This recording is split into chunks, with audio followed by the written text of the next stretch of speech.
오늘은 말씀 그 영광이라는 제목으로 같이 말씀을 보고자 합니다. 오늘은 특별히 말씀에 대한 말씀이 되겠습니다. 믿는 저 여러분들에게 있어서 이 말씀은 빼놓을 수 없는 것이죠. 우리들의 신앙생활에 있어서 신앙의 토대라고 말씀드릴 수 있습니다. 말씀이 없는 기도, 말씀이 없는 봉사와 섬김, 말씀이 없는 예배를 생각할 수가 없습니다. 우리는 성경 말씀을 하나님의 완전하신 말씀으로 믿습니다. 이 성경 말씀 보게 되면 하나님 말씀이 얼마나 중요한가를 거듭거듭 보여주고 있습니다. 하나님은 이 성경에 기록된 이 모든 말씀의 중요하심을 성경을 마치시면서 이렇게 말씀하셨습니다. 요한계시록 22장 19절 말씀에 만일 누구든지 이 두루마리의 예언의 말씀에서 제하여 버리면 하나님이 이 두루마리에 기록된 생명나무와 및 거룩한 성에 참여함을 제하여 버리시리라. 우리는 이 말씀을 볼 때 우리에게 주어진 이 성경 모든 말씀이 얼마나 중요한가를 알 수가 있는 것입니다. 오늘 본문의 말씀은 예수님께서 3년 동안의 공생의 사역 중에 제1차 갈릴리 사역에 대한 내용입니다. 예수님은 3년 동안 총 3차에 걸쳐가지고 갈릴리 사역을 감당했다고 성경학자들은 분석해서 말하고 있습니다. 그런 가운데 오늘 본문은 예수님의 제1차 갈릴리 사역 중에 일어난 내용인데요. 먼저 우리는 오늘 본문의 말씀을 통해서 예수님의 바쁘신 사역 일정의 모습을 볼 수가 있다는 사실입니다. 공관복음서는 대체적으로 예수님의 사역을 시간적으로 나열하고 있지만 이 요한복음서는 물론 크게 벗어나지는 않지만 시간적 배열보다는 사도 요한의 주관적인 입장에서 사역 중심으로 내용을 기술하고 있습니다. 이렇게 볼 때 1장부터 오늘 본문에 이르기까지 예수님은 벌써 이곳 갈릴리에 두 번째 방문을 하셨는데 이 모습 보면 얼핏 보게 되면은 평범해 보이지만 그러나 그렇지가 않습니다. 제가 지난번에 이스라엘 성지를 가서 보았을 때 예루살렘에서 저 위에 갈릴리 지역까지 그렇게 가까운 거리가 아닙니다. 이스라엘은 크게 제일 남쪽 지역을 유대 지역이라고 하고 중간 지대를 사마리아 지대라고 하고 제일 북쪽을 갈릴리 지역이라고 이렇게 구분할 수가 있는데 제가 실제 가보니 그렇게 가까운 거리가 아닙니다. 버스로 몇 시간씩 걸리는 그러한 거리인데 그런데 오늘 본문에 이르기까지 예수님 벌써 두 번씩이나 예루살렘과 갈릴리를 왕래한 사실을 볼 수가 있습니다. 실제 가보게 되면은 그 예루살렘에서 갈릴리 사이의 그 길은 거친 광야의 길을 통과해야만 하는 그러한 길입니다. 아주 험한 길입니다. 문제는 예수님의 공생의 사역 초창기임에도 불구하고 그 머나먼 여정의 길을 험한 길을 벌써 두 번째 왕복을 했다는 이 사실은 우리에게 도전을 주는 모습이 아닐 수가 없습니다. 우리들은 우리에게 맡겨진 사역에 대해서 얼마나 우리는 신실하게 감당하고 있는가를 생각해 보게 됩니다.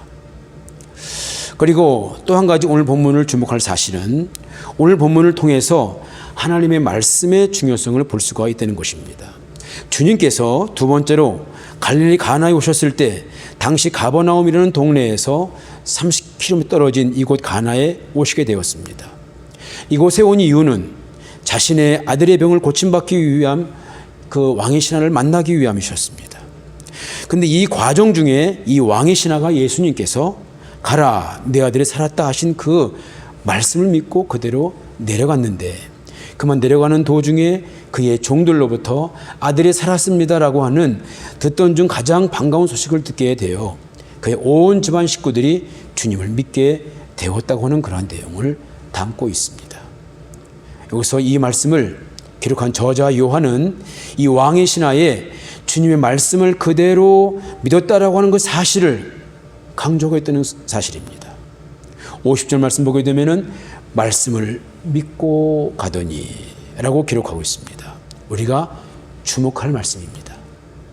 이러한 오늘 본문의 말씀을 통해서 첫 번째로 볼 수 있는 사실은 이 왕의 신하가 말씀을 믿게 되는 온전한 믿음의 모습을 보이게 되기까지 그는 믿음의 초보적인 믿음으로 시작되었다고 하는 사실입니다.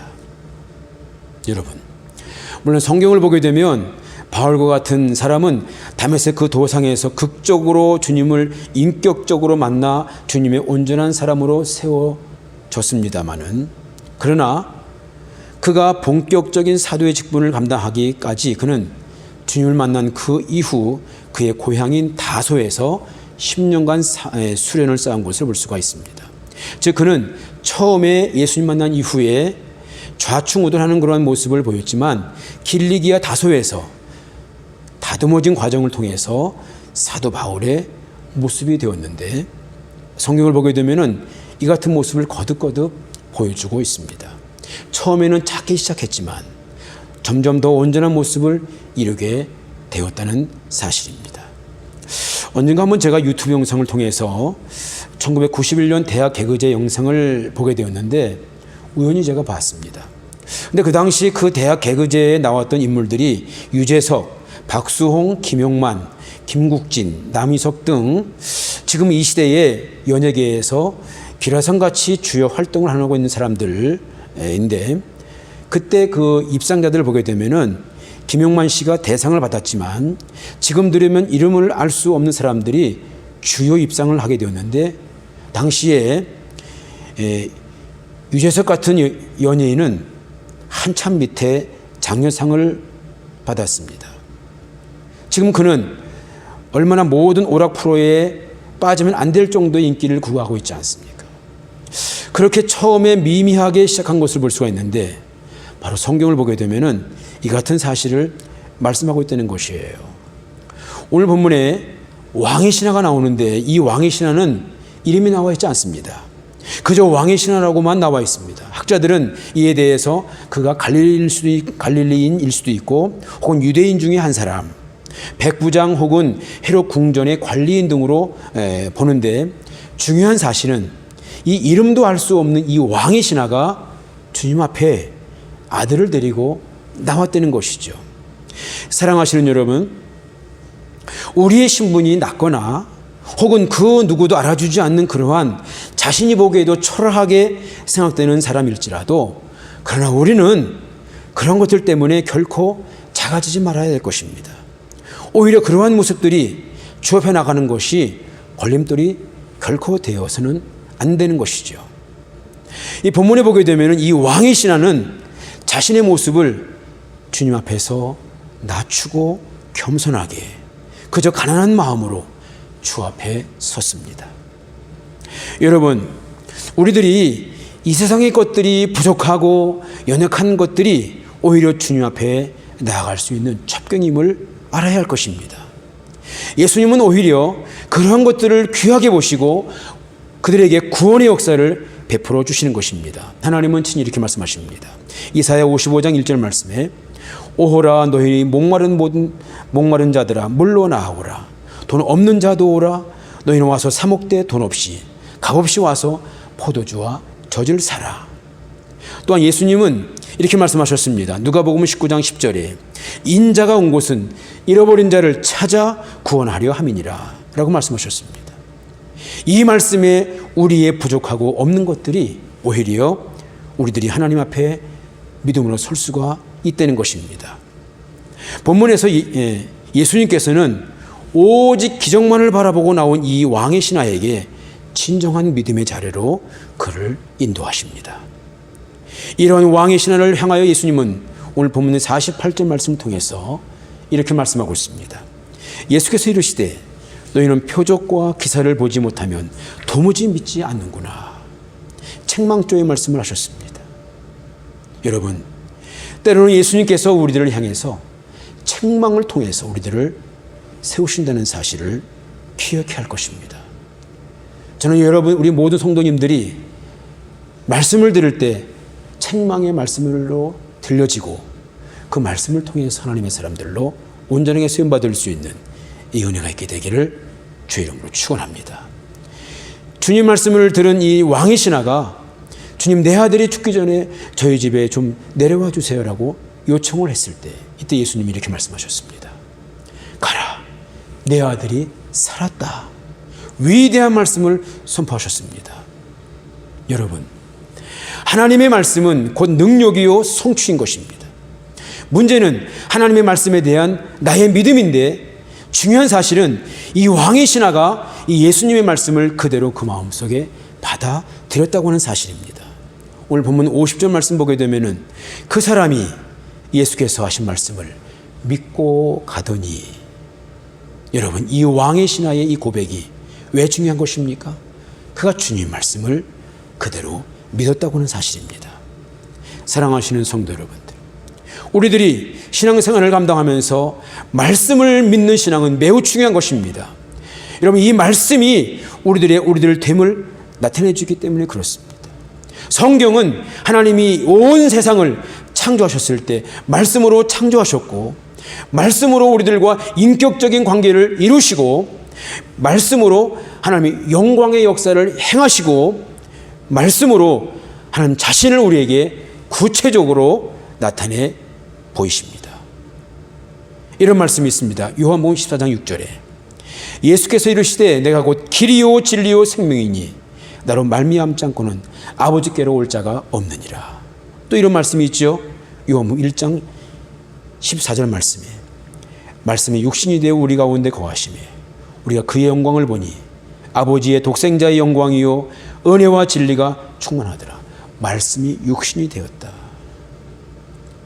이 말씀의 의미는 무엇이겠습니까? 우리들이 신앙생활을 감당하면서 말씀 중심의 삶을 이루는 것이 중요함을 말씀하신 것입니다. 본문에 보게 되면 아주 중요한 말씀을 볼 수가 있습니다. 그것은 곧 말씀을 믿었을 때 놀라운 역사가 이루어 났다는 것입니다. 그것은 곧 기적 너머의 모습인 것입니다. 여러분, 기적 그 너머의 모습은 얼마나 귀하고 복된 모습이겠습니까? 그것은 곧 진정 하나님의 구원의 영광의 모습인 것입니다. 우리가 신앙생활을 감당하면서 하나님 말씀하신 구원에 대해서 관심이 없다면 다시 한번 우리의 믿음을 생각해 봐야 할 것입니다. 하나님은 성경을 통해서 우리에게 구원을 말씀하셨는데, 이 세상에 살아가면서 여러 가지 구원이 필요한 세상에서의 그 구원이 있고, 그리고 장차 우리들의 죽음 이후에 얻어지는 영적인 구원을 말씀하셨습니다. 여러분은 이 두 가지 구원 중에 어떤 구원이 진정한 구원이라고 생각하십니까? 죽음 이후에 오는 영적인 구원입니다. 사실 성경은 이 구원을 말씀하고 있는 것입니다. 구약은 오실 메시아에 대한 내용이고, 신약은 오신 메시아에 대한 내용이라고 우리들은 말하는데요, 하나님께서 이 땅에 메시아를 보내신 이유는 단 한 가지입니다.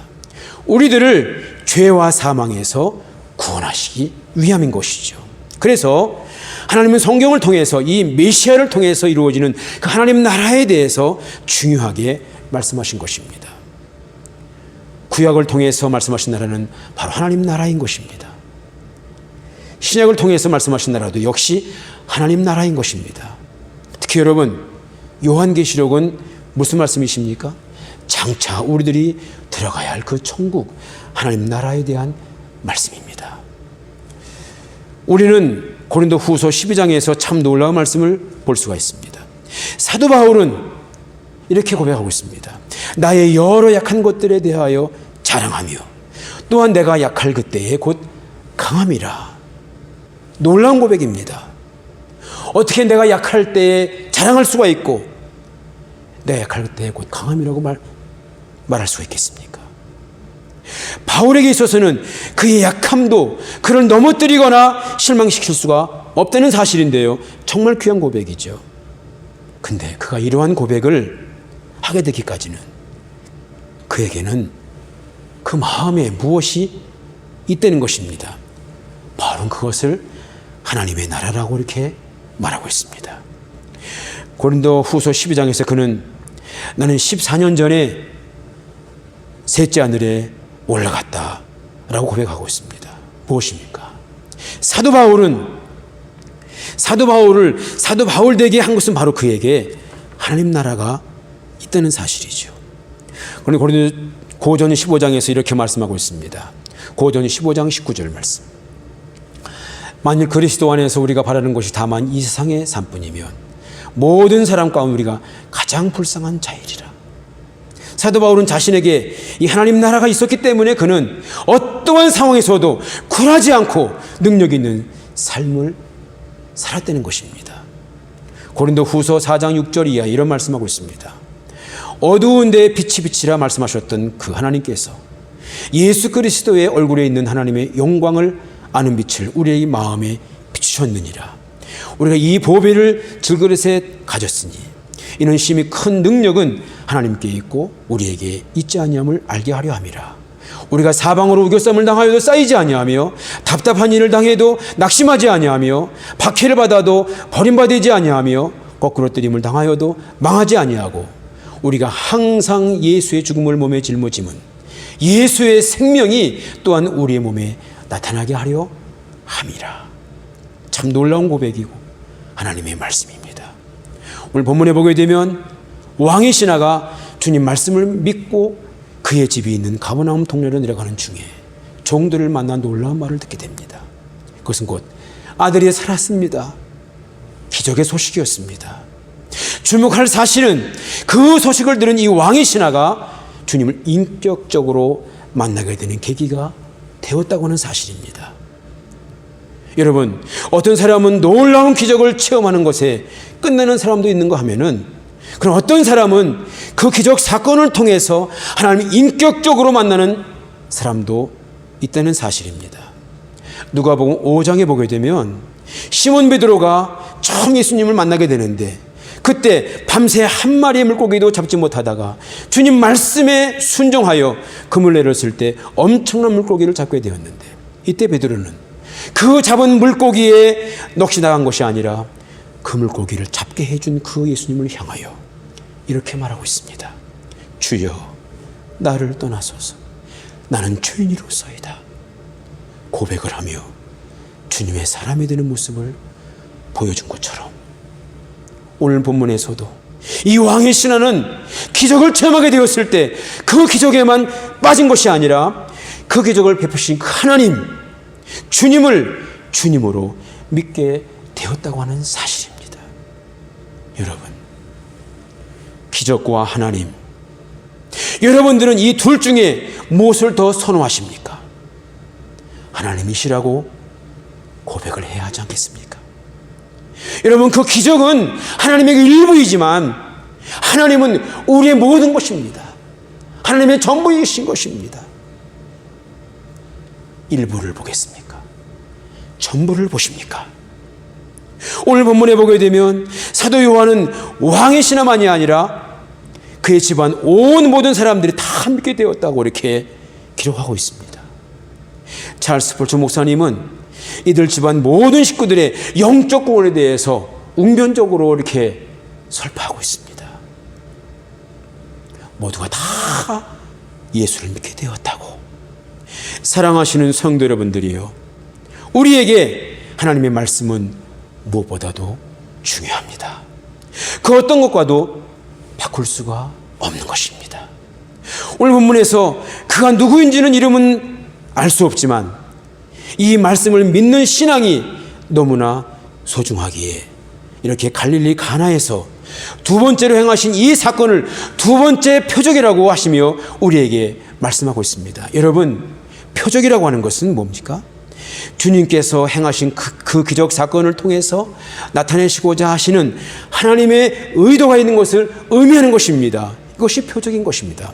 라고 할 때 오늘 본문을 통해서 말씀하신 이 말씀에 대한 믿음을